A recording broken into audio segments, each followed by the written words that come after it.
एक मेजर जी सर्व्हिसिंग असते किती खर्च येऊ शकतो एक अंदाजे? स्टेअरिंग म्हणजे ते एकदम कार गाडी सारखी एकदम पॉवर स्टेअरिंग आहे. बर. ही गाडी आपण घाटामध्ये कुठे टाकली तर अडचण येत नाही. आणि गाडीला सेन्सर असल्यामुळे ना गाडी जास्त लोडवर आली का ते सेन्सर सांगता तुम्ही गेअर वगैरे बदला.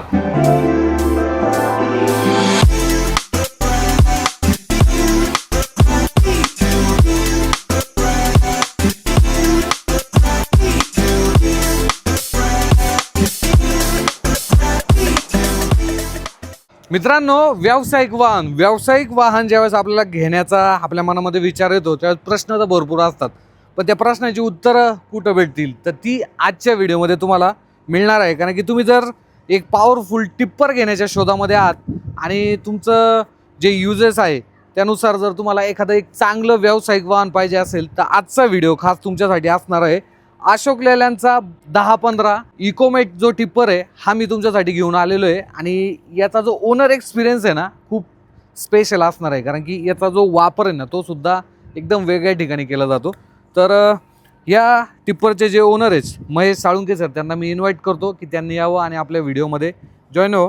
महेश सर नमस्कार. नमस्कार, कसे आहात? व्यवस्थित. खूप खूप स्वागत आहे तुमचं धन्यवाद. आपल्या व्हिडिओमध्ये. इकोमेट हा जो टिप्पर आहे 10-15 हो. हा तुम्ही वापरताय, तर मला तुमच्याबद्दल थोडंसं आपल्या प्रेक्षकांना सांगा बरं. आमचा पेवर ब्लॉकचा व्यवसाय आहे, तर आम्ही हा पेवर ब्लॉक कार्टिंग करण्यासाठी ही गाडी वापरतोय. बरं. साधारण आता आम्हाला गाडी घेऊन 1 वर्ष झाले. अच्छा. या गाडीला कुठलाही मेंटेनन्स नाही आणि हे व्हेकल असल्यामुळे आम्हाला काही प्रॉब्लेम येत नाही. 1 वर्ष झालेलं आहे ही गाडी घेऊन. 1 वर्ष झाले. बरं, चालते. बरं, आता हिचा जो वापर आहे ना हा तुम्ही कुठं कुठं करता जरा ते आम्हाला सांगा बरं. हा पूर्ण आपण शहरी भागांमध्ये, ग्रामीणमध्ये जिथे काही टेंडरचे कामं असतात तिथे आपण या गाडीचा उपयोग करतो. ओके. आणि बेसिकली आता आपण नाशिक जिल्ह्यामध्ये आहोत, हो. तर नाशिकमध्ये कुठं कुठं ही गाडी चालते? नाशिकमध्ये लोकल नाशिकमध्ये सर्वच गावं येतात आणि त्याच्यानंतर त्र्यंबकेश्वर, ओके. ग्रामीण पट्ट्यामध्ये चालते, इगतपुरीला चालते. अच्छा. बरं, आता याच्या आधी तुमच्याकडे कुठली गाडी होती का? याच्या आधी आमच्याकडं 912 होती टाटा. बरं, मग ही गाडी घेण्याचा नक्की काय माइंडसेट होता? हिच्यामध्ये पॉवर जास्त आहे. बरं. कारण की आमचं सर्व हेवी लोड असतो ना अच्छा. याच्या पेवर ब्लॉकचा, आणि घाट सेक्शनमध्ये या गाडीला अडचण येत नाही आणि ओके. कॉम्पॅक्ट असल्यामुळे आम्ही ही गाडी कुठेही टाकू शकतो. मग तुमचा जो वापर पाहिला तर मी पाहतोय तुमचं ब्रिक्सची सुद्धा इंडस्ट्री आहे मोठी. हो. अजून कुठे कुठे वापरलं जाते? ही ब्रिक्सला किंवा आपण खडी क्रेशरवर मटेरियल ने आण करण्यासाठी वापरली जाते. पण आता किती किलोमीटर चालवली आहे तुम्ही आतापर्यंत ही गाडी? 20-25 हजार किलोमीटर झाली. कसा अनुभव आहे म्हणजे सर्व्हिसिंगचा, स्पेअर पार्ट अशोक लेलँडचे वगैरे याच्याबद्दल जरा आम्हाला डीपली सांगा. म्हणजे पहिली सर्व्हिसिंग आम्ही सर्व्हिसिंग. प्रत्येकी 300 तास 500 तासाला सर्व्हिसिंग असते गाडीची. बर. आणि सर्व्हिसिंगला काही प्रॉब्लेम नाही आहेत आणि प्रत्येक जवळजवळ आता आम्हाला इथे एक 5 किलोमीटर अंतरावर पण शोरूम आहे, परत 10-1 किलोमीटर अंतरावरही शोरूम आहे. सर्व्हिसिंगची काही अडचण नाही आहे तिला. साधारणतः जर आपण एक विचार केला, एक मेजर जी सर्व्हिसिंग असते किती खर्च येऊ शकतो एक अंदाजे? समजा आपले जे व्ह्युअर आहेत त्यांना जर मेंटेनन्सचा आपण हिशोब सांगितला तर जास्तीत जास्त रेग्युलर 6,000 ते 7,000 रुपये सर्व्हिसिंग चार्जेस असतो याचा. बरं. आता आपली गाडी वॉरंटीमध्ये असल्यामुळे ते थोडंसं कमी होतं. बरं, आता फुल लोड जर पाहिलं या गाडीचा तर मायलेज कसं भेटतो तुम्हाला जरा सांगू शकता? मायलेज साधारण 4.5 ते 5 किलोमीटर प्रति लिटरला ॲव्हरेज देते गाडी लोडिंगला. विथ लोडिंगला. आणि समजा एमटी जर असेल तर 6-6.5च्या आसपास. 6-7.5च्या आसपास देश. बरं, इंजिन बद्दल काय वाटतं तुम्हाला? म्हणजे आम्ही पाहिलं की तुमचं ते एक ऍप पण आहे, हो. त्याच्या माध्यमातून तुम्ही गाडीसोबत कनेक्ट राहता, किती बरोबर. किलोमीटर चालेल त्याच्याबद्दल आम्हाला थोडं सांगा ना. ते नेव्हिगेशन ॲप आहे, त्याच्यामध्ये आपल्याला गाडीची सर्व स्थिती समजते. अच्छा. गाडी कितव्या गेअरवर चालली, कुठे चालली, लोकेशन सर्व समजतं. गाडीमध्ये डिझेल किती, ॲडब्ल्यू किती, हे सर्व कंपनी आपल्याला दाखवते त्याच्यामध्ये. इवन इंटिमेशन लाईटसुद्धा दाखवते. अच्छा. गाडीमध्ये जर काही फॉल्ट झाला बरं. तर ती लाईटसुद्धा आपल्याला मोबाईलवरती दिसते. क्या बात आहे. म्हणजे जसं कनेक्टेड कार ऍप मध्ये जसं गाडीचं स्टेटस करतं हो. तसं सर्व स्टेटस सर्व स्टेटस या टिप्परचं तुम्हाला हो. त्या म्हणजे मोबाईल आपल्याला ऍप. त्या मोबाईलच्या ॲपमध्ये गाडीचं पूर्ण डिस्प्लेच त्याच्यामध्ये दिसतं. अच्छा. त्या ऍपचं नाव काय? अशोक लेलँड. महेश भाऊ, आता तुम्ही 1 वर्ष झाली ही गाडी वापरताय, तुम्हाला या गाडीबद्दल काय अशा गोष्टी जाणवलेल्या आहेत ज्या की तुम्ही आपले जे व्ह्युअर आहेत त्यांना देखील सांगू हो. शकता? ही गाडी आपण घाटामध्ये कुठे टाकली तर अडचण येत नाही. बरं. किंवा हेवी लोड, आपला सर्व हेवीच लोड असतो. अच्छा. कुठे घाट सेक्शनमध्ये गेली गाडी तरी प्रॉब्लेम येत नाही, कारण की बाकी इतर गाड्यांना ब्रेकचा प्रॉब्लेम येतो किंवा काय ब्रेक लागत नाही उतरायला. अच्छा. तसं या गाडीला काही प्रॉब्लेम येत नाही. आणि मेन म्हणजे आता खेडोपाडी गेल्यानंतर रस्ते छोटे राहतात, तिथे गाडी टर्न मारायला सोपं जातं. तो एकंदरीत तुमचा चांगला अनुभव आहे. हो, बरं, गाडी कोण चालवतं ही? गाडी आहे ना आमचे भाचे भरत निकम. अच्छा, भरत भाऊ आहेत, चालतं. हो. तर मित्रांनो, आता आपण काय करूया, सरांनी तर त्यांचा जो अनुभव आहे तो गाडीसोबत सांगितलेला आहे. जवळपास 1 वर्ष झाली आहेत आपल्या गाडी. हो, तर भरत भाऊंसोबत आपण देखील थोडंसं गाडी जर पाहिलं तर चालूया आणि त्यांचा देखील अनुभव गाडी चालवण्यामध्ये कसा आहे तो देखील पाहूया. तर मित्रांनो, आता या गाडीचे जे ड्रायव्हर भरत भाऊ आज आपल्या सोबत जोडले गेले. भरत भाऊ नमस्कार, कसे आहात? मजेत. बरं, आता आम्ही पाहतोय हा एवढा खराब रोड आहे, हो या रोडवरती तुम्ही ही गाडी चालवताय. हो. तर अशा खराब रोडवरती कसा तुमचा अनुभव आहे जरा आमच्या प्रेक्षकांना सांगा बरं.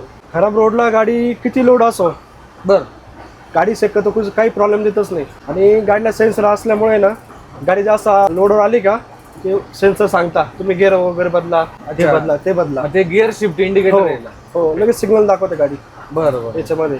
अच्छा आणि लोडला शक्यतो ही गाडी कोणची किती खराब रस्ता असो, अच्छा. आणि घाट सेक्शन किती मोठा असो, गाडी लोडवर येत नाही, काही नाही.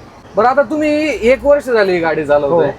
तुम्हाला कधी असं वाटलं नाही का इंजिनची पॉवर वगैरे याच्याबद्दल काय वाटतं तुम्हाला? इंजनचं पॉवर म्हणजे गाडीचा पॉवर एकदम जबरदस्त आहे. म्हणजे लोड किती टाकला आपण, बरं, किती घाट सेक्शन आलं, शक्यतो गाडी अशी थांबून गाडी रिवर्स येत नसते. अच्छा. हो आणि या गाडीच्या क्लच बद्दल सांगा बरं, कारण की भरपूर काय होतं, हो लॉंग ट्रिप पण तुम्हाला मारावं लागत हो. असते. तर क्लच कसा रिस्पॉन्सिव्ह आहे, कसा आहे? एकदम स्मूथ आहे. स्मूथ आहे. हो. बरं, आता तुम्ही या गाडीमध्ये मला एक सांगा की लॉंग अशी ट्रिप कुठली मारलेली आहे, नॉन स्टॉप नाही का? नॉन टॉप असं म्हटलं ते इथून आपल्या नाशिकवरून पेठ झालं, हर्सूल झालं, त्याच्यानंतर म्हणजे किती किलोमीटरचा एरिया आहे? 80-90 किलोमीटर, 80-90 100-100च्या आतमध्ये. अच्छा. मग त्याच्यामध्ये कसा राहिलं म्हणजे ओव्हरऑल आपण ड्रायव्हरच्या कम्फर्टच्या हिशोबाने जर विचार केला तर सीट असेल किंवा गिअर ची जी पोझिशन आहे, स्टेअरिंग तुम्हाला हो. कशी वाटते? स्टेअरिंग म्हणजे ते एकदम कार गाडी सारखी एकदम पॉवर स्टेअरिंग आहे. बर सीटाला बी सस्पेन्शन चांगलं आहे, कार गाडी टाईपच आहे. बर, म्हणजे असा प्रवास जाणवत नाही गाडीमध्ये, लोड किती असला तरी. अच्छा. आणि गिअर शिफ्टिंग मध्ये कसं वाटतं तुम्हाला? गिअर शिफ्टिंग बी स्मूथ एकदम. आता तुम्ही माझ्या मध्ये आधी बाकीच्या कंपन्यांच्या पण गाड्या चालवल्या असेल, हो चालेल आहे. मग त्या चालवण्यामध्ये आणि ह्या गाडीच्या चालवण्यामध्ये काय फरक जाणवतो तुम्हाला? म्हणजे आधी आहे ना, आम्ही भरपूर कंपन्या गाड्या चालून बघितल्या, बरं, त्याच्यानंतर मग सगळा अभ्यास करून आम्ही अस्वलँडची गाडी पसंत केली. ओके. हो मग त्या ज्या कंपन्यांच्या तुम्ही गाड्या चालवल्या हो. तर म्हणजे त्याच्यामध्ये काय अनुभव आला तुम्हाला? अनुभव म्हणजे असा आला, ही गाडी काहीच प्रॉब्लेम देत नाही. त्या गाड्या थांबल्या जात्या, त्यांना टाइम गिअर बदला लागतं. इथं गिअरचा रेशो कमी येतो असं हो तुमचं मत आहे? हो, टाइम गिअर बदलायची गरज पडत नाही. आता बेसिकली आपल्याकडं ब्रिक्सचं चांगल्या पद्धतीने काम चालतं. हो. तर त्याच्यासाठी जे रॉ मटेरियल लागतं ते कुठलं लागतं? रॉ मटेरियल पावडर वगैरे झाले, खडीमध्ये अर्धा इंची आले, सिमेंट वगैरे झालं, लिक्विड वगैरे येतं. ते सगळं तुम्ही याच गाडीतून घेऊन आला. हो आता जेव्हा तुम्ही रोडवरती गाडी चालवताय, हो म्हणजे तुम्हाला बाकीचं जे जजमेंट आपण ज्याला म्हणतो, बाहेरच्या गाड्या वगैरे येतात, भरपूर 2 व्हीलरवाले पण बाजूला असतात, हो.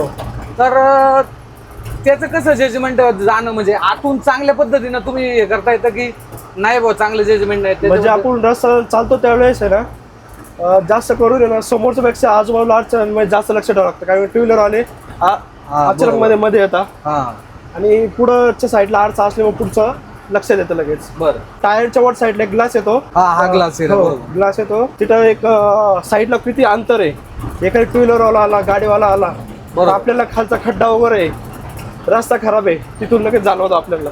अच्छा. दोन्ही साईडच्या टायरच्या वरच्या साईडला आहे. त्याच्यामुळं पेडेस्ट्रियनची सेफ्टी पण चांगली हो. होते. पुढच्या साईडला बी एक ग्लास आहे काचेच्या वर बरोबर. सेंटरला, हा. तर पुढचं बी लगेच अंतर जाणवतो आपल्याला. म्हणजे आपल्याला असं बघायची गरज पडत नाही असं वापर. बरोबर. बरं, आता ह्या गाडीमध्ये समजा फुल लोड जर तुम्ही भरला हो तर गाडीची स्टेबिलिटी म्हणजे गाडी अशी हलत वगैरे नाही ना? नाही, हाय स्पीडला समजा तुम्ही जर चालले तरी? म्हणजे गाडी, ह्या गाडीमध्ये तेवढा लोड जास्त ना, तेवढी गाडी एक रस्ता धरून चालते. अच्छा. हो ओके. म्हणजे स्टेबल आहे ओव्हरऑल गाडी? हो, तेवढा लोड ना तेवढी गाडी रस्ता धरून चालते. अच्छा. आतापर्यंत किती जास्तीत जास्त लोड भरलेला आहे याच्यामध्ये? म्हणजे आपलं गट्टू येतो 8 ब्रास येतं गाडीमध्ये. म्हणजे आपलं प्रोडक्शन केलं हो, जातं? प्रोडक्शन केलंय ना.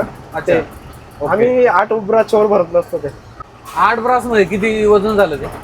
10 टनच्या आसपास. एवढं तुम्ही ओव्हरलोड पण करत? हो. ओके. भरत भाऊ, हो बोला. आता काय होतं, गाडी चालवताना ड्रायव्हरचा कम्फर्ट पण खूप महत्वाचा असतो. हो बरोबर. तर तुम्हाला या गाडीमध्ये ड्रायव्हरचा जो कम्फर्ट आहे हो त्याच्या बाबतीत काय वाटतं बरं? म्हणजे गाडीला ब्लोअर दिलेला आहे गरम होऊ नये म्हणून. बरं. त्याच्यानंतर म्युझिक सिस्टीम दिलेली आहे चांगल्या प्रकारे.